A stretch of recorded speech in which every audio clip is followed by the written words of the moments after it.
Welcome back to Tagore academy. ടാഗോർ അക്കാഡമിയുടെ പുതിയൊരു യൂട്യൂബ് ക്ലാസ്സിലേക്ക് എല്ലാവർക്കും സ്വാഗതം.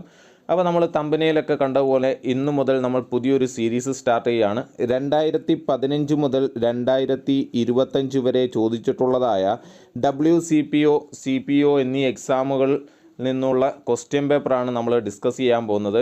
അപ്പം 2025 വരെ 2015 മുതൽ 2025 വരെയുള്ള 10 വർഷക്കാലത്തെ എക്സാമുകളിൽ നിന്നുള്ള ക്വസ്റ്റ്യൻ പേപ്പറാണ് നമ്മൾ ഡിസ്കസ് ചെയ്യുന്നത്.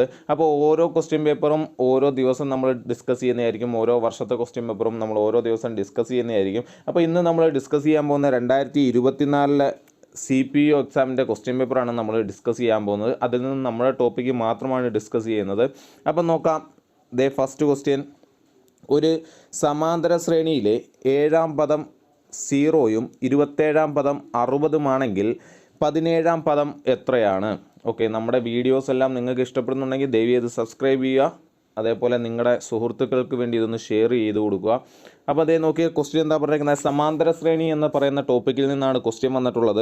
എന്താണ് ക്വസ്റ്റ്യൻ നോക്കാം. ഒരു സമാന്തര ശ്രേണിയിലെ 7ാം പദം 0-യും 7ാം പദം 0-ഉം 27ാം പദം 60-ഉമാണെങ്കിൽ 7ാം പദം അല്ലേ, 7ാം പദം എന്നുള്ളതിന് നമുക്ക് x7 എന്ന് കൊടുക്കാം. നമ്മൾ ഇതൊക്കെ ഡീറ്റെയിൽ ആയിട്ട് ഡിസ്കസ് ചെയ്തതാണ്. അപ്പോൾ എന്താണ് സമാന്തര ശ്രേണി, അതുമായി ബന്ധപ്പെട്ടുള്ള ക്വസ്റ്റ്യൻസ് എങ്ങനെയൊക്കെ വരാം, ഏതൊക്കെ ഇക്വേഷൻസ് ആണ് ഉള്ളത് എന്നൊക്കെ ഡൗട്ടുള്ളവർ അല്ലെങ്കിൽ ഇനിയും പഠിക്കാത്തവരുണ്ടെങ്കിൽ നേരെ നമ്മുടെ യൂട്യൂബ് ചാനലിലേക്ക് കയറുക. അതിനകത്തിൽ നമ്മുടെ സമാന്തര ശ്രേണിയുടെ നല്ല ഡീറ്റെയിൽഡ് ക്ലാസ് എടുത്തിട്ടുണ്ട്, അത് കണ്ട് മനസ്സിലാക്കുക. ഇവിടെ നോക്കി 7ാം പദം എന്ന് ഉദ്ദേശിച്ചു കഴിഞ്ഞാൽ നമ്മൾ 7ാം പദം കണ്ടുപിടിക്കേണ്ട ഇക്വേഷൻ എന്താണ് പറഞ്ഞേക്കുന്നത്?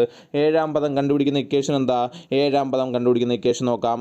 a + rd അല്ലേ, 7ാം പദമാണ് ചോദിക്കുന്നതെങ്കിൽ a + rd അല്ലേ, a + rd. a എന്ന് പറയുന്നത് എന്താണ്? ആദ്യ പദമാണ്. d എന്ന് പറയുന്നത് പൊതുവ്യത്യാസമാണ് അല്ലേ.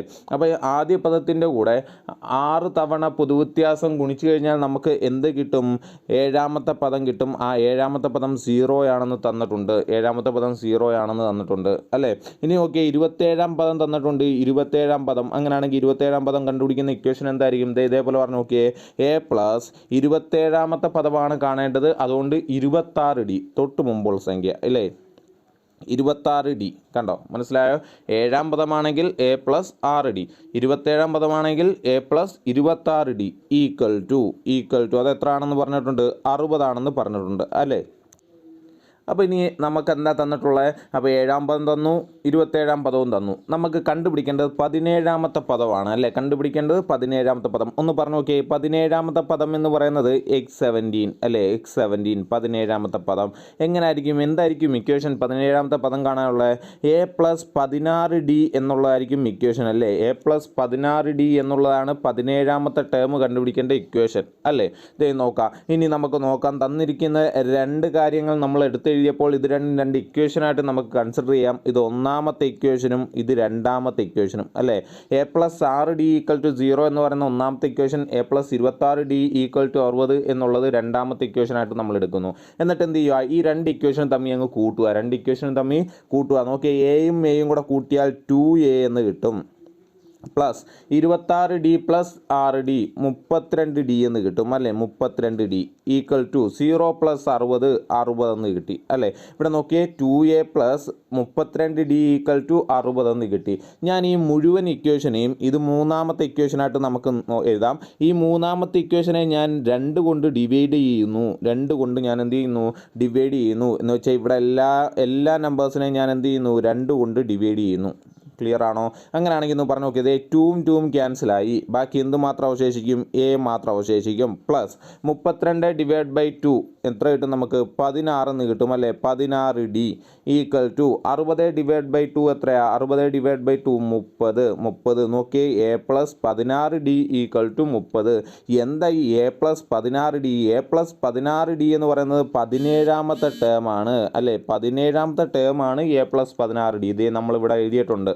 അപ്പോൾ a + 16d എത്രയാണെന്ന് കിട്ടിയിട്ടുണ്ട്? 30. അതായത് 17ാമത്തെ ടേം എത്രയാണെന്ന് കിട്ടി? 30 ആണെന്ന് കിട്ടി. Option B. ക്ലിയർ ആണല്ലോ. ക്ലിയർ ആണല്ലോ, പറഞ്ഞ് മനസ്സിലായോ? ഇങ്ങനൊരു ക്വസ്റ്റ്യൻ വരികയാണെങ്കിൽ നിങ്ങൾ ഒന്നെങ്കിൽ ഈ രണ്ട് ഇക്വേഷൻ തമ്മിൽ കൂട്ടുമ്പോൾ നമുക്ക് അടുത്ത ഇക്വേഷൻ കിട്ടും, അല്ലെങ്കിൽ കുറച്ച് നോക്കുക. ഇതിലേതെങ്കിലും ഒരു രീതി നിങ്ങൾ ചെയ്ത് കഴിഞ്ഞാൽ നിങ്ങൾക്ക് ആൻസർ കിട്ടും. ഓക്കെ ആണല്ലോ? ക്വസ്റ്റ്യൻ നോക്കി വെച്ചേക്കുക. രണ്ട് പദങ്ങൾ തന്നിട്ട് മൂന്നാമത്തെ ഒരു പദം കണ്ടുപിടിക്കാൻ നമ്മളോട് ചോദിച്ചു കഴിഞ്ഞാൽ രണ്ട് ഇക്വേഷനെ തമ്മിൽ ഒന്നെങ്കിൽ ആഡ് ചെയ്യുക അല്ലെങ്കിൽ സബ്സ്ട്രാക്ട് ചെയ്യുക. ഈ കാര്യം മാത്രം ആലോചിച്ചിരിക്കുക. ഓക്കെ, അടുത്ത് നോക്കിയേ. ദേ 9% പ്ലസ് 15% ഈക്വൽ ടു 27 എക്സ് ശതമാനം എങ്കിൽ എക്സിൻ്റെ വില കാണുക. തന്നിരിക്കുന്ന ഒന്ന് എടുത്തെഴുതാം. 9%, എന്ന് പറയുന്നതുകൊണ്ട് 9 എന്ന് വെച്ച് കഴിഞ്ഞാൽ അതിനർത്ഥം ഓഫ് എന്നാണ്. ഓഫ് മീൻസ് അവിടെ വരേണ്ടത് ചിഹ്നം ഇൻറ്റു എന്നാണ്. അങ്ങനെ വേണമെങ്കിൽ പഠിച്ചു വെച്ചുക. ഇൻഡേ എന്ന് വെച്ച് കഴിഞ്ഞാൽ ഓഫ് എന്നാണ് ഇംഗ്ലീഷ്. ഓഫ് വന്നു കഴിഞ്ഞാൽ നമുക്കറിയാം ഇൻറ്റു ഇടണം എന്നാണ് ഇക്വേഷൻ. ഓക്കെ, 9 ഇൻറ്റു 9%, എന്ന് വെച്ചാൽ 26/100. ക്ലിയർ ആണോ? പ്ലസ് അതിൻ്റെ കൂടെ പ്ലസ് ചെയ്യണം. എത്ര? 15 എന്ന് പറഞ്ഞു കഴിഞ്ഞാൽ ഇൻറ്റു 42%, അതായത് 42% പറഞ്ഞേക്കുന്നതുകൊണ്ട് 42/100. ഇത് ചെയ്ത് കഴിഞ്ഞാൽ നമുക്ക് എത്ര കിട്ടും? 27 ഇൻറ്റു എക്സ് ശതമാനം. എക്സ് എത്ര ആണെന്ന് അറിയില്ല, ശതമാനം പറഞ്ഞേക്കുന്നതുകൊണ്ട് നമ്മൾ /100. ഓക്കെ, അങ്ങനെയാണെങ്കിൽ എക്സ് കണ്ടുപിടിക്കാനാണ് പറഞ്ഞിരിക്കുന്നത്. ഓക്കെ, നമുക്ക് നോക്കാം, ചെയ്ത് നോക്കാം. ദേ നോക്കിക്കോ. 26 ഇൻറ്റു 9 നമുക്ക് 234 എന്ന് കിട്ടും. 234/100 പ്ലസ് 15 ഇൻറ്റു 42 630 എന്ന് കിട്ടും. 630/100 equal to 27 into x 27x /100. Clear ആണോ?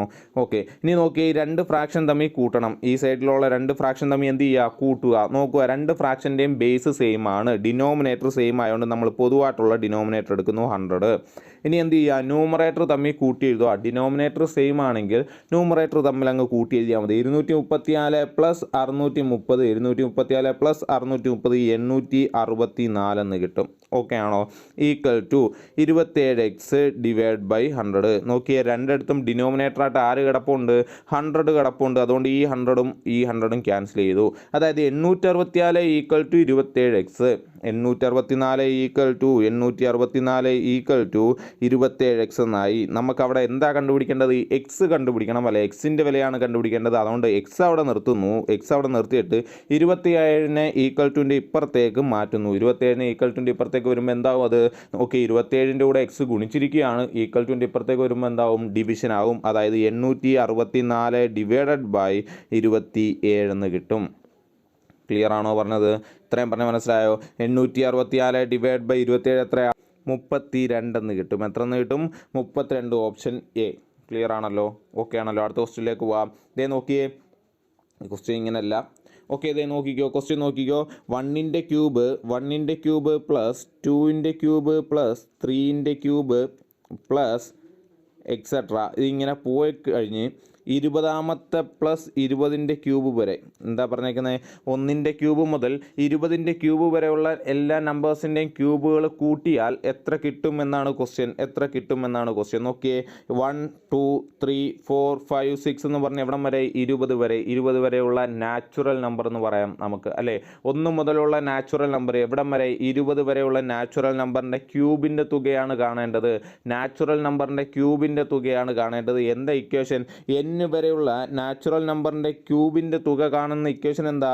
n വരെയുള്ള നാച്ചുറൽ നമ്പറിൻ്റെ ക്യൂബിൻ്റെ തുക കാണുന്ന ഇക്വേഷൻ എന്തായിരുന്നു? n +1 / 2 the whole square. പഠിച്ചു വെച്ചേക്കുക. n + 1 / 2 the whole square എന്ന n വരെയുള്ള നാച്ചുറൽ നമ്പറിൻ്റെ ക്യൂബിൻ്റെ തുക, n വരെയുള്ള നാച്ചുറൽ നമ്പറിൻ്റെ ക്യൂബുകളുടെ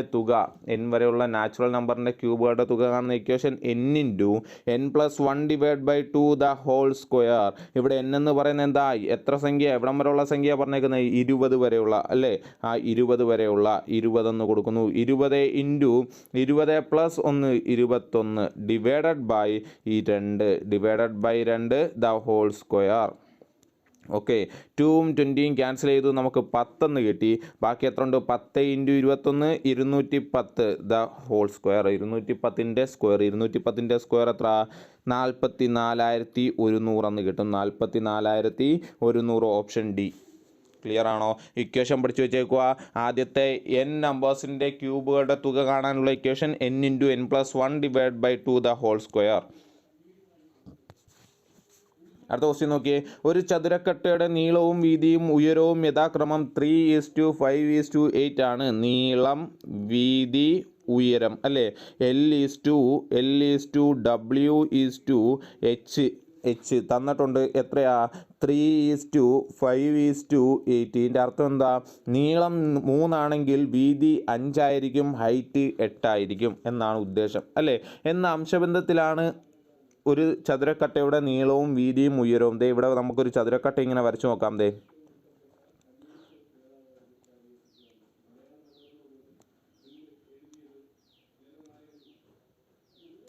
ഇത് കണ്ടോ, ഇതൊരു ചതുരക്കട്ടയാണ് അല്ലേ. ഇതിൻ്റെ നീളം 3 ആണെങ്കിൽ വീതി 5 ആയിരിക്കും, ഹൈറ്റ് 8 ആയിരിക്കും. അതാണ് ഇതുകൊണ്ട് പറഞ്ഞേക്കുന്നത് അല്ലേ. ഇതിൻ്റെ ഉപരിതല വിസ്തീർണം 1422 സെൻറ്റിമീറ്റർ സ്ക്വയർ ആയ ഉപരിതല വിസ്തീർണം 1422 സെൻറ്റിമീറ്റർ സ്ക്വയർ ആയാൽ ചതുരക്കട്ടയുടെ ഉയരം എത്രയായിരിക്കും എന്നാണ് ക്വസ്റ്റ്യൻ. ഓക്കെ, നമുക്ക് അംശബന്ധം തന്നു കഴിഞ്ഞാൽ നമുക്ക് ഉടനെ പറയാം.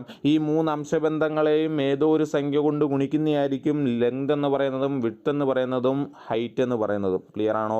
ഈ അംശബന്ധത്തെ ഏതോ ഒരു നമ്പർ കൊണ്ട് ഗുണിക്കുന്നതായിരിക്കും. നമുക്കിതിൽ നിന്നും ലെങ്ത് എത്ര ആണെന്ന് എഴുതാം. ലെങ്ത് 3x ആണെന്ന് പറയാം. വിഡ്ത്ത് എന്ന് പറയുന്നത് 5x ആണെന്ന് പറയാം. ഹൈറ്റ് എന്ന് പറയുന്നത് 8x ആണെന്ന് പറയാം. മനസ്സിലായോ? ലെങ്ത് എന്ന് പറയുന്നത് 3x ആണ്, W എന്ന് പറയുന്നത് 5x ആണ്, ഹൈറ്റ് എന്ന് പറയുന്നത് 8x ആണെന്ന് നമുക്ക് പറയാം. ക്ലിയർ ആണല്ലോ? ഓക്കെ, അങ്ങനെയാണെങ്കിൽ ഇതേ ഞാൻ ഇവിടെ കൊടുക്കുകയതേ നോക്കിയേ. ലെങ്ത് ഞാനിവിടെ 3x എന്ന് കൊടുത്തു. ഇത് ലെങ്ത് ആണെന്ന് വിചാരിക്കുക. അതേപോലെ ഇത് വിഡ്ത്ത് ആണെന്ന് വിചാരിക്കുക, അത് 5x ആയിരിക്കും.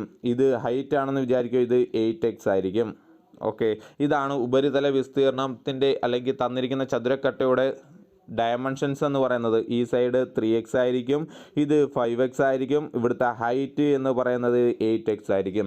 അങ്ങനെയാണെങ്കിൽ നമുക്ക് തന്നിരിക്കുന്ന ഈ ഉപരിതല വിസ്തീർണം കൊണ്ട് ഉദ്ദേശിക്കുന്നതെന്ന് വെച്ച് കഴിഞ്ഞാൽ അതേ നോക്കിയേ.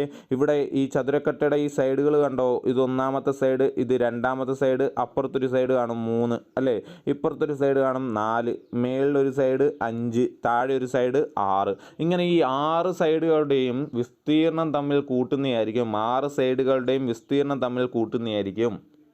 ക്ലിയർ ആണോ? ഉപരിതല വിസ്തീർണം എന്ന് പറയുന്നത് ഈ 6 മുഖങ്ങളുണ്ട് അല്ലേ, 6 സൈഡുകളുണ്ട്. ഈ ചതുരക്കട്ടയ്ക്ക് 6 ഫേസ് ഉണ്ട്. ഈ 6 ഫേസിൻ്റെയും കൂടെ വിസ്തീർണം തമ്മിൽ കൂട്ടുന്നതായിരിക്കും. ഇതിനകത്തിലൊരു പ്രത്യേകത എന്ന് പറയുന്നത് ഇതിൻ്റെ ഓപ്പോസിറ്റ് സൈഡ്സിലെ അല്ലെങ്കിൽ ഓപ്പോസിറ്റ് വശങ്ങളിലുള്ള കാര്യങ്ങൾ വിസ്തീർണം എന്തായിരിക്കും? സെയിം ആയിരിക്കും. ഓപ്പോസിറ്റ് സൈഡ് അല്ലെങ്കിൽ ഓപ്പോസിറ്റ് ഫേസിൻ്റെ വിസ്തീർണം എന്തായിരിക്കും? സെയിം ആയിരിക്കും. അതായത് ഈ 1ഉം 3 നമ്മൾ എഴുതിയിരിക്കുന്ന സൈഡ് കണ്ടോ, ഈ 1ഉം 3 പറയുന്ന സൈഡിൻ്റെ വിസ്തീർണം സെയിം ആയിരിക്കും. അതേപോലെ ഈ 2 4 എഴുതിയേക്കുന്ന സൈഡ് കണ്ടോ, ഈ 2 സൈഡുകളുടെയും വിസ്തീർണം സെയിം ആയിരിക്കും. 5ഉം 6 ഉള്ള ഈ 2 സൈഡ്, മേളും താഴെയുമുള്ള ആ 2 സൈഡുകളുടെ ഏരിയ എന്തായിരിക്കും? സെയിം ആയിരിക്കും. അപ്പോൾ ഈ ഏരിയ എല്ലാം കൂടെ കൂട്ടുന്നതായിരിക്കും എന്തെന്ന് പറയുന്നത് 1422. അതിൽ നിന്ന് നമുക്ക് ആരെ കണ്ടുപിടിക്കാം? ഹൈറ്റ് എത്രയാണെന്ന് കണ്ടുപിടിക്കാം. ചെയ്തു നോക്കാം. ഞാൻ നോക്കിയേ, 1ഉം 3ൻ്റെയും സൈഡ് അല്ലെങ്കിൽ ആ 2 സൈഡുകൾ തമ്മിൽ സെയിം ആണെന്ന് പറയാം അല്ലേ. ആ 2 സൈഡ് ഞാൻ ഇങ്ങോട്ടൊന്ന് മാറ്റി വരയ്ക്കുകയാണേ. ആ 1ഉം 3ൻ്റെയും സൈഡാണിത്. അതിൻ്റെ ഒരു സൈഡ് നോക്കിയേ 3x ആണ്, രണ്ടാമത്തെ സൈഡ് 8x ആണ്. ഇതൊരു ചതുരമാണ് അല്ലേ. ഈ ചതുരത്തിൻ്റെ വിസ്തീർണം കാണാനുള്ള ഇക്വേഷൻ എന്താ? നീളം ഇൻറ്റു വീതി അല്ലേ, ലെങ്ത് ഇൻറ്റു ബ്രെഡ്ത്ത് ആണ് അല്ലേ. ഇവിടെ ലെങ്ത് 3x ആണ്, ബ്രെഡ്ത്ത് എന്ന് പറയുന്നത് 8x ആണ് അല്ലേ. നോക്കിയേ, 3 × 8 8×3 24 x² എന്ന് കിട്ടി. 24x², അതായത് 1ൻ്റെയും 3ൻ്റെയും സൈഡ് അല്ലേ. 1ഉം 3ഉം സെയിം ആണ് നമ്മൾ പറഞ്ഞു. എന്തുകൊണ്ടാണ്? അതേ നോക്കിയേ, ഈ സൈഡിൻ്റെ ഓപ്പോസിറ്റ് സൈഡാണ് 3 എന്ന് പറയുന്നത്. 1ൻ്റെ ഓപ്പോസിറ്റ് സൈഡാണ് 3, അതുകൊണ്ട് അത് രണ്ടും സെയിം ആയിരിക്കും. ഇനി നോക്കിയേ, 2ഉം 4ഉം നമുക്ക് നോക്കാം. 2ഉം 4ഉം അതേപോലൊരു ചതുരക്കട്ട അല്ലേ. 2ഉം 4ഉം 2ഉം 4 എന്ന് പറയുന്ന സൈഡാണ്, ഓപ്പോസിറ്റ് സൈഡുകളാണ്. അതിൻ്റെ വശം നോക്കിയേ, ഇവിടെ നോക്കിയേ തെറ്റിപ്പോയത്, ഇത് നോക്കിയാൽ 5x ആണ്, ഇവിടെ 8x എന്ന് വെച്ചാൽ ഇത് 5xും ഇത് 8xുമാണ്, മാറിപ്പോരുത് കണ്ടോ. ഈ സൈഡ് നമ്മൾ എഴുതിയേക്കുന്ന സൈഡുകൾ നോക്കുക, ഇത് 5xും 8xും ആണ്. ഓക്കെ, അങ്ങനെയാണെങ്കിൽ നോക്കിയേ 5 × 5x × 8x അല്ലേ, 5 × 8x, 8 40 40x². ഇനി നോക്കിയേ, മേളിൽ 5ാമത്തെ സൈഡും താഴത്തെ 6ാമത്തെ സൈഡും, മേളത്തെ 5ാമത്തെ സൈഡും 6ാമത്തെ സൈഡും നോക്കിയേ, 5ഉം 6ഉം, മേളത്തെ 5ഉം 6ഉം, ഇത് മേളത്തെ 5ാമത്തെ സൈഡ്, അതിന് ഓപ്പോസിറ്റ് താഴ്വശത്തെ 6ാമത്തെ സൈഡ്. നോക്കിയേ അതിൻ്റെ സൈഡുകൾ നോക്കിയേ, ഇത് 3 ആണ്, ഇത് 5 ആണ് അല്ലേ, വേറെ അളവൊന്നുമില്ല. 3x ആണ് ഒരു സൈഡ്, 5x ആണ് ഒരു സൈഡ്, 5x ആണ്. അങ്ങനെയാണെങ്കിൽ അവിടുത്തെ ഏരിയ എന്തായിരിക്കും, 5x × 3x, 5x × 3x എത്ര കിട്ടും, 15x². അപ്പോൾ നമ്മൾ ഇതേ നോക്കിയേ, എല്ലാ സൈഡിൻ്റെയും ഓരോ സൈഡിൻ്റെ ഏരിയ ആണ് നമ്മൾ കണ്ടുപിടിച്ചേക്കുന്നത് അല്ലേ. 1ൻ്റെയും 3യുടെയും കൂടെ ഏരിയ ആണെങ്കിൽ ഇതേ നോക്കിയേ, ഞാൻ ഒന്നാമത്തെ കേസ് എടുക്കുന്നു, നമ്മളിപ്പം കണ്ടുപിടിച്ചേക്കുന്നത് ഈ ഒരു വശത്തിൻ്റെ മാത്രമാണ് 24x². ഇതേപോലൊരു വശം ബാക്കിലും ഉണ്ടല്ലോ അല്ലേ, 3 എന്ന് പറയുന്ന സൈഡ്, ആ 3ൻ്റെ സൈഡും കൂടെ കൂട്ടുവാണെങ്കിൽ ഒരു 24x² കൂടെ കൂട്ടണം, അതായത് × 2 ചെയ്യണം. × 2 ചെയ്യുമ്പോൾ നമുക്ക് 2 സൈഡിലേയും കിട്ടും, 1ഉം കിട്ടും 3ഉം കിട്ടും. എത്ര, 48 48x². അതേപോലെ നോക്കിയേ 2ഉം 4ഉം, നമ്മൾ 2 എന്ന് പറഞ്ഞത് ഈ ഒരു സൈഡിൻ്റെ മാത്രമാണ് ഇപ്പം കണ്ടുപിടിച്ചിരിക്കുന്നത് അല്ലേ. 8 × 5 8 40x² എന്ന് പറയുന്ന ഒരു സൈഡ് മാത്രമേ കണ്ടുപിടിച്ചോളൂ. നമുക്ക് 2ൻ്റെ കൂട്ടുള്ള വേറൊരു സൈഡും കൂടെ ഉണ്ട്, ഏതാ 4, അതിന് ഓപ്പോസിറ്റ് കിടക്കുന്ന സൈഡ് അല്ലേ. അതും കൂടെ കൂട്ടുമ്പോൾ നമുക്ക് എത്ര കിട്ടും, 40 × 2 80x². ക്ലിയർ ആയോ. അതേപോലെ നോക്കിയേ, 5 എന്ന് പറയുന്ന ഒരു സൈഡിൻ്റെ മാത്രമേ നമ്മൾ കണ്ടുള്ളൂ, 5 3 × 5 15. അതേപോലെ 6 എന്ന് പറയുന്ന ഒരു സൈഡ് ഉണ്ടല്ലോ, എന്ന് വെച്ചാൽ × 2, അപ്പോൾ നമുക്ക് 30 എന്ന് കിട്ടും, 30x². ക്ലിയർ ആയോ. അപ്പോൾ എല്ലാ സൈഡുകളുടെയും ഏരിയ ആയി. ഇനി നമുക്ക് എന്ത് ചെയ്യണം, ഈ ഏരിയ എല്ലാം കൂടെ കൂട്ടിയാൽ 1422 കിട്ടും. എല്ലാ ഏരിയയും കൂടെ കൂട്ടിയാൽ ഏതൊക്കെ, 48x² 48x² plus 80x² plus 30x², ഇതെല്ലാം കൂടെ കൂട്ടിയാൽ നമുക്ക് ആരെ കിട്ടണം, 1422 കിട്ടണം. 1422 കിട്ടണം. നോക്കിയേ, 48 + 80 + 30, 48 + 80 + 30 എത്ര കിട്ടും നമുക്ക്, 158x² എന്ന് കിട്ടും അല്ലേ, 158x². ഇതെല്ലാം കൂടെ കൂട്ടിയാൽ 158x² എന്ന് കിട്ടും. ആ x² എന്ന് പറയുന്നത് 1422 ഈക്വലാണ്. ഇനി നോക്കിയേ, അങ്ങനെയാണെങ്കിൽ x² ആണ് നമുക്ക് കണ്ടുപിടിക്കേണ്ടത്. x² കണ്ടുപിടിക്കണമെങ്കിൽ 1422ൻ്റെ കൂടെ എന്ത് ചെയ്യണം, 158 ഡിവൈഡ് ചെയ്യണം. കാരണം ഇവിടെ ഗുണിച്ചിരിക്കുകയാണ്, ഈക്വൽ ടുൻ്റെ അപ്പുറത്തേക്ക് പോകുമ്പോൾ എന്താവും, ഡിവിഷൻ ആവും. അങ്ങനെയാണെങ്കിൽ നമുക്ക് കിട്ടും 9 എന്ന് കിട്ടും. 9 158നെ 9 കൊണ്ട് ഗുണിച്ചാൽ 1422 കിട്ടും. ഓക്കെ, x² = 9 ആണെങ്കിൽ x എത്രയായിരിക്കും, √9 ആയിരിക്കും, അതായത് 3. ക്ലിയർ ആണോ. അപ്പം 3 എന്ന് പറയുന്നതാണ് എക്സ്. നമ്മുടെ അടുത്ത് ചോദിച്ചിരിക്കുന്നത് ഹൈറ്റ് ആണ് ചോദിച്ചിരിക്കുന്നത് അല്ലേ, ഉയരമാണ് ചോദിച്ചിരിക്കുന്നത്. ഇവിടെ നമ്മൾ കണ്ടുപിടിച്ചിട്ടുണ്ട്, ഉയരം എന്ന് പറയുന്നത് 8x ആണ്. എന്ന് വെച്ചാൽ 8ൻ്റെ കൂടെ എക്സ് ഗുണിക്കണം. ഇവിടെ എക്സ് എന്ന് പറയുന്നത് 3 എന്ന് കിട്ടിയിട്ടുണ്ട്. അതായത് 8ൻ്റെ കൂടെ എന്ത് ചെയ്യണം, 3 ഗുണിക്കണം. 8 × 3 24. 8 × 3 24, ഓപ്ഷൻ ബി. ക്ലിയർ ആണോ പറഞ്ഞ ക്ലിയർ ആയോ? ഓക്കെ ആണോ? അല്ലെങ്കിൽ ഒന്നും കൂടെ റിവൈൻഡ് അടിച്ചൊന്ന് കേട്ട് നോക്കുക. അടുത്ത ക്വസ്റ്റ്യനിലേക്ക് പോകാം. ഒരാൾ 18,000 രൂപ സാധാരണ പലിശ നിരക്കിൽ ബാങ്കിൽ നിക്ഷേപിക്കുന്നു. 5 വർഷത്തിന് ശേഷം 6,300 രൂപ പലിശ കിട്ടിയാൽ പലിശ നിരക്ക് എത്രയായിരിക്കും? ഓക്കെ, സിമ്പിളാണല്ലോ. എന്താ, സിമ്പിൾ ഇൻട്രസ്റ്റ് ആണ് പറഞ്ഞിരിക്കുന്നത്. സാധാരണ പലിശ നിരക്കാണ് പറഞ്ഞത്, പലിശയാണ് പറഞ്ഞിരിക്കുന്നത്. എന്തായിരിക്കും ഇക്വേഷൻ? PNR / 100 ആയിരിക്കും. PNR / 100. നോക്കിയേ, പി തന്നിട്ടുണ്ട്, പി 18,000 എന്ന് തന്നിട്ടുണ്ട്. 18,000 ഇൻറ്റു n തന്നിട്ടുണ്ട് 5 വർഷം. 6 ആണ് നമുക്ക് കണ്ടുപിടിക്കേണ്ടത്. / 100. ഇത് ചെയ്യുമ്പോൾ നമുക്ക് കിട്ടുന്ന ഇൻട്രസ്റ്റ് എത്രയാണെന്ന് പറഞ്ഞിട്ടുണ്ട്, 6,300 എന്ന് പറഞ്ഞിട്ടുണ്ട്. അതിൽ നിന്ന് നമുക്ക് 6 കണ്ടുപിടിക്കണം. 6 അവിടെ നിൽക്കട്ടെ. 6 അവിടെ നിർത്തിക്കൊണ്ട് ബാക്കിയുള്ള നമ്പേഴ്സ് ഇവിടെ 100 എന്ത് ചെയ്തേക്കുക, ഡിവൈഡ് ചെയ്തേക്കുക. 100 ഇപ്പുറത്തേക്ക് പോകുമ്പം ഇൻറ്റു ആകും. 6,300 × 100 ആകും.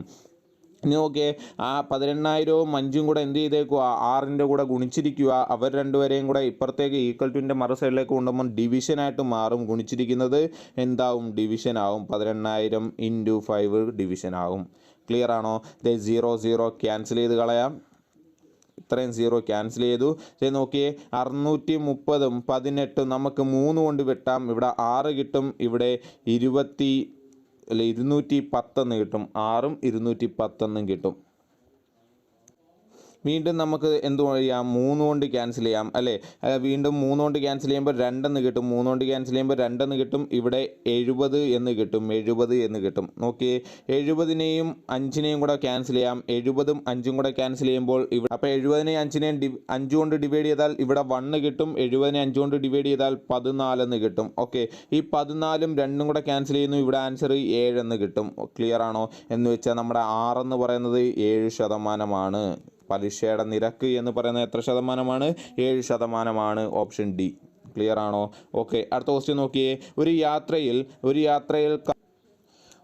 ക്വസ്റ്റ്യൻ നോക്കിയോ, ഒരു യാത്രയിൽ കാർ ആദ്യത്തെ 3 മണിക്കൂർ സമയം 40 km/h വേഗതയിലും ശേഷിക്കുന്ന 5 മണിക്കൂർ സമയം 48 km/h വേഗതയിലുമാണ് സഞ്ചരിച്ചാൽ കാറിൻ്റെ ശരാശരി വേഗത എത്രയാണ് എന്നാണ് ക്വസ്റ്റ്യൻ നോക്കിയേ. 3 മണിക്കൂർ സമയം, ആദ്യത്തെ 3 മണിക്കൂർ സമയം എത്ര സ്പീഡിലാണ് പോയത്? 40 km/h സ്പീഡിലാണ് പോയത്. 40 km/h സ്പീഡിൽ. അടുത്ത 5 മണിക്കൂർ സമയം എത്ര സ്പീഡിൽ പോയി? 48 km/h സ്പീഡിൽ പോയി. സ്പീഡിൽ പോയി എന്ന് വെച്ച് കഴിഞ്ഞാൽ നോക്കിയേ, ആദ്യത്തെ 3 മണിക്കൂർ ആ കാറ് എത്ര ദൂരം സഞ്ചരിച്ച് കാണും? ആദ്യത്തെ 3 മണിക്കൂറിൽ 1 മണിക്കൂർ കൊണ്ട് 40 km സഞ്ചരിച്ചെങ്കിൽ അതാണ് ഈ സ്പീഡ് കൊണ്ട് ഉദ്ദേശിക്കുന്നത് അല്ലേ. 40 km/h എന്ന് വെച്ച് കഴിഞ്ഞാൽ 1 മണിക്കൂറിൽ 40 km ആണ് ആ കാറ് സഞ്ചരിച്ചത്. അങ്ങനെയാണെങ്കിൽ 3 മണിക്കൂർ സമയം കൊണ്ട് എത്ര ദൂരം സഞ്ചരിച്ച് കാണും? 40 × 3 അല്ലേ. 40 × 3 120 km. എത്ര കിലോമീറ്ററാണ്? 120 km ആ കാർ സഞ്ചരിച്ചു. 3 മണിക്കൂർ കൊണ്ട് 120 km സഞ്ചരിച്ചു. അതും അല്ലെങ്കിൽ നിങ്ങൾക്ക് ഇങ്ങനെ നോക്കാം. നോക്കിയേ, സ്പീഡ് എന്ന് പറയുന്നത് ഡിസ്റ്റൻസ് ബൈ ടൈം ആണ്. എത്ര ദൂരം സഞ്ചരിച്ചു എന്നറിയണമെങ്കിൽ distance equal to speed into time. ഇതാണ് നമ്മുടെ equation. Distance equal to speed into time. നോക്കിയേ, 40 × 3 അപ്പോൾ 3 മണിക്കൂർ കൊണ്ട് ആ കാറ് 120 km സഞ്ചരിച്ചു. നോക്കിയേ, അടുത്ത 5 മണിക്കൂർ എത്ര സ്പീഡിലാണ് പോയത്? 48 km/h സ്പീഡിലാണ് പോയത്. അതായത് അടുത്ത 5 മണിക്കൂർ കൊണ്ട് ഈ കാറ് സഞ്ചരിച്ച ദൂരം എന്ന് പറയുന്നത് 48 × 5 ആണ്. 48 × 5 എത്ര കിട്ടും നമുക്ക്? 240 എന്ന് കിട്ടും. 240 km. ഓക്കെ, ക്ലിയർ ആണോ പറഞ്ഞത്? ഇത്രയും പറഞ്ഞ ക്ലിയർ ആയോ? അതായത് ആദ്യത്തെ 3 മണിക്കൂറിൽ 120 km പോയി. അടുത്ത 5 മണിക്കൂർ കൊണ്ട് 240 km കവർ ചെയ്തു. എന്ന് വെച്ചാൽ ആ കാറ് ടോട്ടൽ സഞ്ചരിച്ച ദൂരം എന്ന് പറയുന്നത് 120 + 240 ആണ്. ഇതാണ് ആ കാറ് ടോട്ടൽ സഞ്ചരിച്ച ദൂരം എന്ന് പറയുന്നത്. അത് എത്ര കിട്ടും നമുക്ക്? 360 കിട്ടും. 360. അപ്പം 360 km ആണ് ആ കാർ ആകെ സഞ്ചരിച്ചത്. ഓക്കെ, എത്ര മണിക്കൂർ എടുത്തു? നോക്കിയേ, ആദ്യം 3 മണിക്കൂർ എടുത്തു, അത് കഴിഞ്ഞ് 5 മണിക്കൂർ എടുത്തു. ടോട്ടൽ 8 മണിക്കൂർ എടുത്തു അല്ലേ. ടോട്ടൽ 8 മണിക്കൂർ യാത്രയ്ക്ക് വേണ്ടി എടുത്തു. ടോട്ടൽ ദൂരം എത്രയാണ്? 360 km. ടോട്ടൽ സമയം എത്ര എടുത്തു? 8 മണിക്കൂർ എടുത്തു. അങ്ങനെയാണെങ്കിൽ ഈ കാറിൻ്റെ ശരാശരി വേഗത മീൻസ് സ്പീഡ് അല്ലേ. Speed equal to distance by time. ഇതാണ് നമ്മുടെ ഇക്വേഷൻ, ഡിസ്റ്റൻസ് ബൈ ടൈം. ഇവിടെ നോക്കിയേ, ടോട്ടൽ ഡിസ്റ്റൻസ് എത്രയായിരുന്നു? 360 km ആണ് സഞ്ചരിച്ചത്. എത്ര മണിക്കൂർ കൊണ്ട്? 8 മണിക്കൂർ കൊണ്ട്. ഇതാണ് ടോട്ടൽ സമയം. 8 മണിക്കൂർ കൊണ്ട് എത്ര കിട്ടും നമുക്ക്? 45 എന്ന് കിട്ടും. 45. ക്ലിയർ ആണോ? 45 km/h സ്പീഡിലാണ് പോയത്. 45 km/h സ്പീഡ്. ക്ലിയർ ആണോ പറഞ്ഞേക്കുന്നത്? അപ്പോൾ ആദ്യം 3 മണിക്കൂർ 40 km/h സ്പീഡിൽ പോയെന്ന് പറഞ്ഞു. അതായത് 1 മണിക്കൂർ കൊണ്ട് 40 km സഞ്ചരിക്കും. അങ്ങനെയാണെങ്കിൽ 3 മണിക്കൂർ കൊണ്ട് അവർ 120 km സഞ്ചരിച്ചു. അടുത്ത 5 മണിക്കൂർ 48 km/h സ്പീഡിലാണ് പോയത്. അതായത് 1 മണിക്കൂറിൽ 48 km സഞ്ചരിക്കും. അങ്ങനെയാണെങ്കിൽ 5 മണിക്കൂറിൽ എത്ര ദൂരം സഞ്ചരിച്ചു? 240 ദൂരം സഞ്ചരിച്ചു. എന്ന് വെച്ചാൽ ടോട്ടൽ ആ കാറ് സഞ്ചരിച്ചത് 120 + 240 360 km ആണ്. ഇനി നമുക്കറിയാം ആദ്യം 3 മണിക്കൂർ സഞ്ചരിച്ചു, അത് കഴിഞ്ഞ് 5 മണിക്കൂർ സഞ്ചരിച്ചു അല്ലേ. ടോട്ടൽ എത്ര മണിക്കൂർ സഞ്ചരിച്ചു ആ കാറ്? 8 മണിക്കൂർ. 8 മണിക്കൂർ കൊണ്ട് 360 കിലോമീറ്ററാണ് സഞ്ചരിച്ചത്. അങ്ങനെയാണെങ്കിൽ അവിടുത്തെ ശരാശരി വേഗത എന്ന് പറയുന്നത് ഡിസ്റ്റൻസ് ബൈ ടൈം എന്ന് പറയുന്നത് 360 ഡിവൈഡ് ബൈ 8. ആൻസർ 45 കിട്ടി. ക്ലിയർ ആണല്ലോ. ഓക്കെ, അടുത്ത ക്വസ്റ്റ്യനിലേക്ക് നോക്കാം. ഒരു ക്ലോക്കിൽ 10:10 AM സമയം കാണിക്കുമ്പോൾ ആ ക്ലോക്കിലെ മണിക്കൂർ സൂചിക്കും മിനിറ്റ് സൂചിക്കും ഇടയിലുള്ള കോൺ എത്രയാണ്? രണ്ട് രീതിയിൽ നമ്മൾ ചെയ്യാൻ പഠിച്ചു കഴിഞ്ഞു അല്ലേ. വളരെ സിമ്പിളായിട്ടുള്ള ഒരു കണക്കും അല്ലെങ്കിൽ ഇക്വേഷൻ വെച്ചുള്ളൊരു കണക്കും, അങ്ങനെ രണ്ട് രീതിയിൽ ചെയ്യുന്ന രീതി നമ്മൾ പഠിച്ചു. ഇതേ നോക്കാം, എളുപ്പമുള്ള വഴി നോക്കാം. 10:10 എന്നുള്ളതാണ് സമയം. 10:10 അല്ലേ. ഇത് നോക്കിയേ, 10 മണിയെ സൂചിപ്പിക്കണമെങ്കിൽ ഇത് ഹവറാണ്, ഇത് മിനിറ്റാണ് അല്ലേ. ഹവർ 10 മണി എന്ന് പറയണമെങ്കിൽ സൂചി എവിടെ വരണം? 10-നകത്ത് വരണം അല്ലേ. സൂചി 10-ൽ വരണം. അതേപോലെ മിനിറ്റ് 10 മിനിറ്റ് എന്ന് പറയണമെങ്കിൽ സൂചി എവിടെ വരണം? 2-ൽ വരണം അല്ലേ. സമയം ഒന്ന് നോക്കിയേ, ക്ലോക്ക് ഒന്ന് വരച്ച് നോക്കിയേ. ഇതേ ഇവിടെ 10 വരും, ഇവിടെ 2 വരും അല്ലേ. 2 വരും, 2. ഇപ്പോഴാണ് നമ്മൾ 10-10 എന്ന് പറയുന്നത്. ഇതിൻ്റെ ഇടയ്ക്കുള്ള ആംഗിളാണ് നമുക്ക് കാണേണ്ടത്. ഇവിടെ ഇടയ്ക്കുള്ളൊരു ആംഗിളാണ് കാണേണ്ടത്. ഇതേ നോക്കിയേ, 10 മണി. ഓക്കെ ആണോ? ഇതേ ഇവിടെ മിനിറ്റ് 10-ൽ വരണമെങ്കിൽ സൂചി എവിടെ വരണം? 2-ൽ വരണം. ഇത് തമ്മിലുള്ള വ്യത്യാസം കാണുക. ഇത് തമ്മിലുള്ള വ്യത്യാസം എത്രയാ? 8 എന്ന് കിട്ടി. ഇത് തമ്മിലുള്ള വ്യത്യാസം 8. ഈ 8-നെ 30 കൊണ്ട് ഗുണിക്കുക. 8-നെ 30 കൊണ്ട് ഗുണിക്കുക. 8-3 24, 8-3 24, 240 എന്ന് കിട്ടി. ഇത്രയും ക്ലിയർ ആണോ? 240 എന്ന് കിട്ടി. 240 എന്ന് കിട്ടി. ഇനി എന്ത് ചെയ്യണം? ഇതേ നോക്കിയേ, മണിക്കൂർ സൂചി 10-ലാണ് ഇരിക്കുന്നത്, മിനിറ്റ് സൂചി 2-ലാണ് ഇരിക്കുന്നത് അല്ലേ. ഏതാ വലിയ സംഖ്യ? മണിക്കൂർ സൂചി ഇരിക്കുന്ന സംഖ്യയാണ് വലുത്. അങ്ങനെ വലുതാണെങ്കിൽ, മണിക്കൂർ സൂചി ഇരിക്കുന്ന സംഖ്യ വലുതാണെങ്കിൽ എന്ത് ചെയ്യുക? ഈ കിട്ടിയ 240-ൻ്റെ കൂടെ മിനിറ്റിൻ്റെ പകുതി കൂട്ടുക. മിനിറ്റിൻ്റെ പകുതി, 10-ൻ്റെ പകുതി എത്ര? 5. ആ 5 കൂട്ടുക. അപ്പോൾ നമുക്ക് 245 എന്ന് കിട്ടി. 245 എന്ന് കിട്ടി. ഇതാണ് നമ്മുടെ ആൻസർ. പക്ഷേ ഇവിടെ സ്റ്റെപ്പ് തീരുന്നില്ല. സാധാരണഗതിയിൽ ഇവിടെ വെച്ച് നമ്മുടെ സ്റ്റെപ്പ് തീരും. ഇതായിരിക്കും നമ്മുടെ ആംഗിൾ എന്ന് പറയുന്നത്. പക്ഷേ ഒരു കാര്യം നിങ്ങൾ ശ്രദ്ധിക്കുക, നമുക്ക് കിട്ടുന്ന ആൻസർ 180-ന് മുകളിലാണെങ്കിൽ, നമുക്ക് കിട്ടുന്ന ആൻസർ 180-ന് മുകളിലാണെങ്കിൽ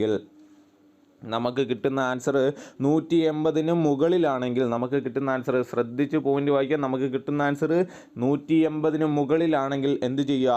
ആ കിട്ടുന്ന ആൻസറിനെ 360-ൽ നിന്നും കുറയ്ക്കുക.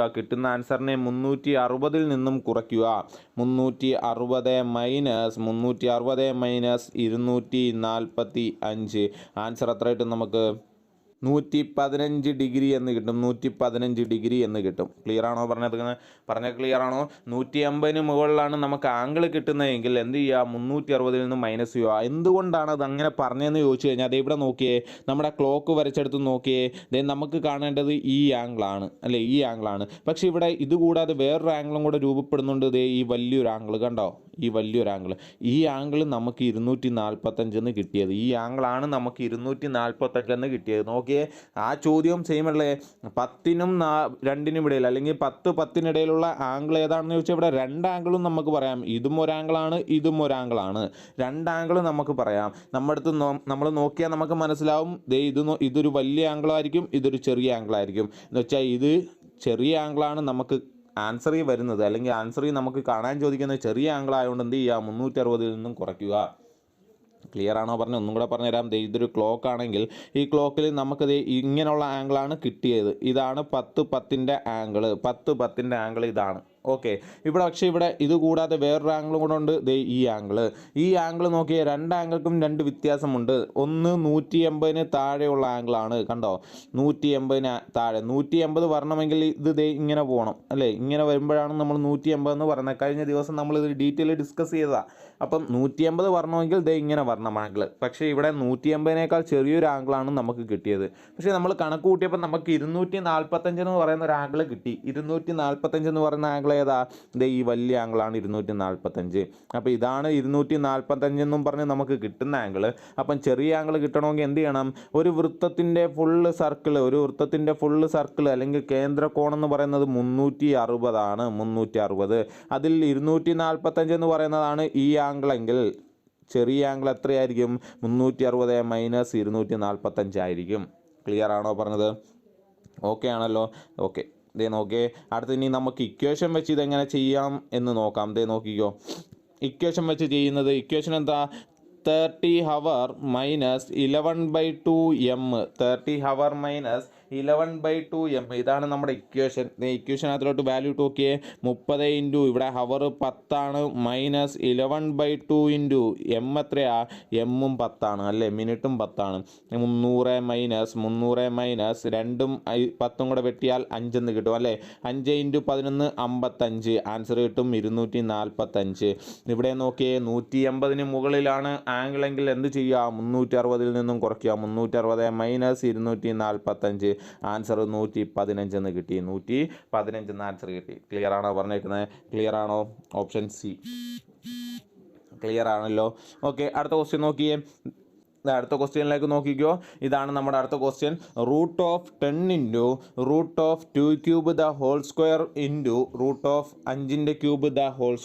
ഇതാണ് നമ്മുടെ അടുത്ത ക്വസ്റ്റ്യൻ. ഈ ക്വസ്റ്റ്യൻ അതിൽ നോക്കിയാൽ നമുക്ക് മനസ്സിലാകും. ഇത് ഇങ്ങനൊരു ഇക്വേഷൻ നമ്മൾ നേരത്തെ പഠിച്ചിട്ടുണ്ട്. √(a² എന്ന് പറയുന്നത് എ ആയിരിക്കും. √(a² എന്ന് പറയുന്നത് എ ആയിരിക്കും. കാരണം ഈ സ്ക്വയർ റൂട്ടും സ്ക്വയറും കൂടെ ക്യാൻസലായി പോകും. സ്ക്വയർ റൂട്ടും സ്ക്വയറും കൂടെ എന്തായി പോകും, ക്യാൻസലായി പോകും. അതായത് √(a² എന്ന് പറയുന്നത് എ ആണെന്ന് നമ്മൾ പഠിച്ചിട്ടുണ്ട് അല്ലേ. അങ്ങനെയാണെങ്കിൽ ഈ ക്വസ്റ്റ്യൻ നോക്കിയേ, √(10 × നോക്കി, ഈ സ്ക്വയർ റൂട്ടും സ്ക്വയറും കൂടെ ക്യാൻസലായി പോയിട്ട് എന്ത് മാത്രമാവും, 2³ എന്നാകും. അതേപോലെ ഈ സ്ക്വയർ റൂട്ടും സ്ക്വയറും കൂടെ ക്യാൻസൽ ചെയ്തിട്ട് എന്താവും, 5³ എന്നാവും. ക്ലിയർ ആണോ പറഞ്ഞേക്കുന്നത്? ഓക്കെ, ഇനി നോക്കിയേ, നമുക്ക് ഇനി ഒന്ന് ഡിവൈഡ് ചെയ്ത് ഫാക്ടർ ചെയ്ത് എഴുതുകയാണെങ്കിൽ 10 ഞാൻ 2 × 5 എന്ന് എഴുതുന്നു. 10 ഞാൻ 2 × 5 എന്ന് എഴുതുന്നു. 2³ ഞാൻ 2 × 2 × 2 എന്ന് എഴുതുന്നു. 2 × 2 × 2 എന്ന് എഴുതുന്നു. 5³ ഞാൻ 5 × 5 × 5 എന്നും എഴുതുന്നു. ഓക്കെ ആണോ?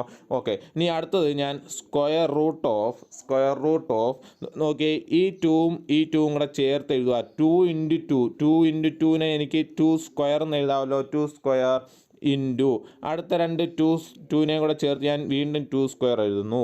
ഇൻറ്റു ഈ 5ഉം കൂടെ ചേർത്തിട്ട് ഞാൻ 5² എന്ന് എഴുതുന്നു. ഇൻറ്റു അടുത്ത രണ്ട് 5നെയും കൂടെ ചേർത്ത് ഞാൻ 5² എഴുതുന്നു. ഓക്കെ, മുമ്പ് നമ്മൾ പറഞ്ഞതിൻ്റെ കൂട്ട് സ്ക്വയറും റൂട്ടും കൂടെ എന്ത് ചെയ്തു പോവും, ക്യാൻസലായി പോവും. അതായത് ഈ സ്ക്വയർ റൂട്ടും ഇതിൻ്റെ എല്ലാം സ്ക്വയറും കൂടെ എന്താവും, ക്യാൻസലായി പോവും. കാരണം ഈ സ്ക്വയർ എന്ന് പറയുന്ന ഓരോരുത്തർക്കും ഉള്ളതാണ് അല്ലേ. √2ൻ്റെ സ്ക്വയർ ഇൻറ്റു √2ൻ്റെ സ്ക്വയർ ഇൻറ്റു √5ൻ്റെ സ്ക്വയർ ഇൻറ്റു √5ൻ്റെ സ്ക്വയർ എന്നാണ് അർത്ഥം. അതിനെല്ലാം ക്യാൻസൽ ചെയ്യാം. എല്ലാ സ്ക്വയറും റൂട്ടും കൂടെ ഇങ്ങനെ ക്യാൻസൽ ചെയ്ത് കളയാം. അതിന് വേണ്ടിയാണ് നമ്മൾ ഒറ്റയടിക്ക് ക്യാൻസൽ ചെയ്ത് കളഞ്ഞത്. ബാക്കി എന്തൊക്കെ അവശേഷിക്കും, 2 × 5 × 5 അല്ലേ.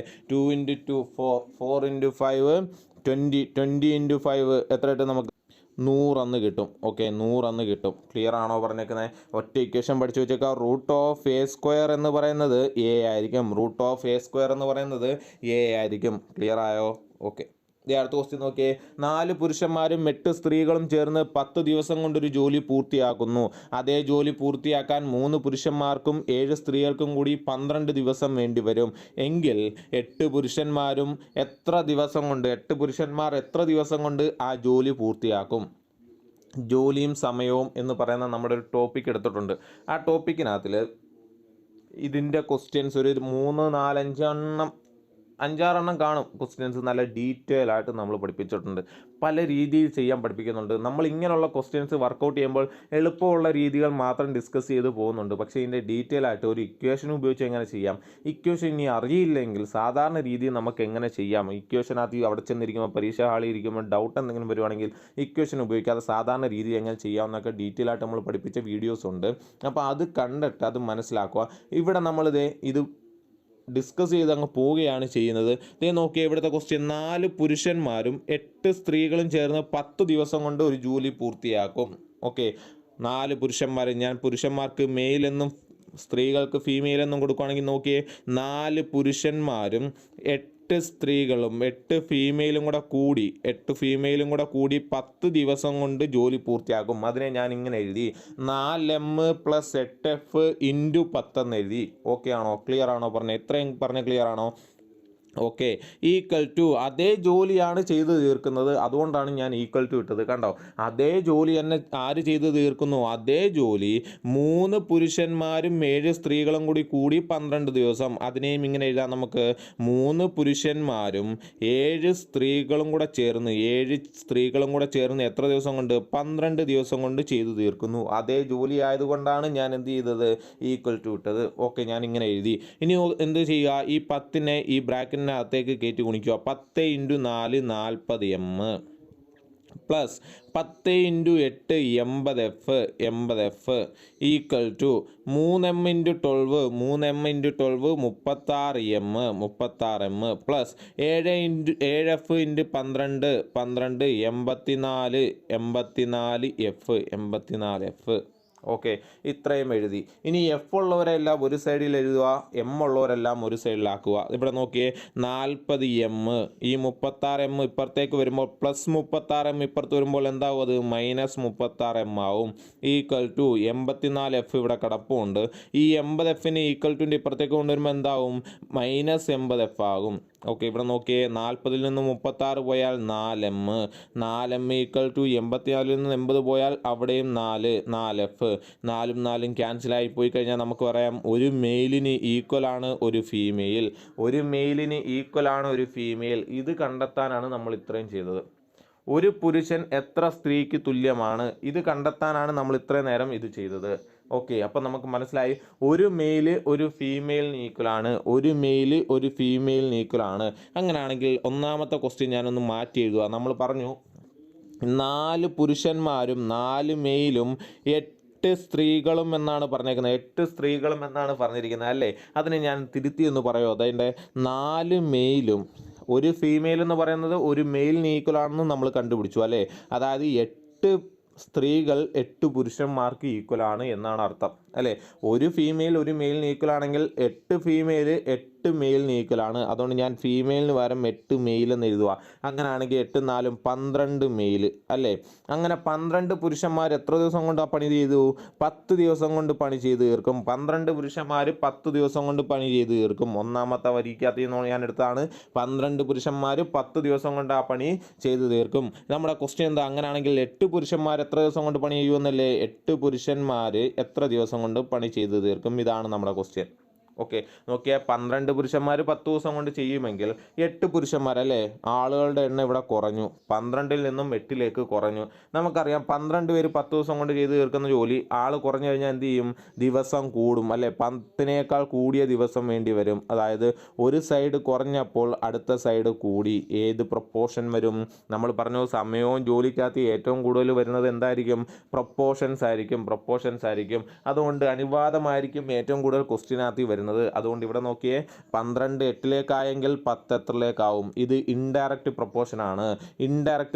ഒരു സൈഡ് കുറഞ്ഞാൽ മറു സൈഡ് കൂടും. ഇത് ഇൻഡയറക്റ്റ് പ്രൊപ്പോർഷൻ ആണ്. ഇൻഡയറക്റ്റ് പ്രൊപ്പോർഷനിൽ ഒരു കണക്ക് തന്നു കഴിഞ്ഞാൽ നമ്മൾ എന്ത് ചെയ്യണം?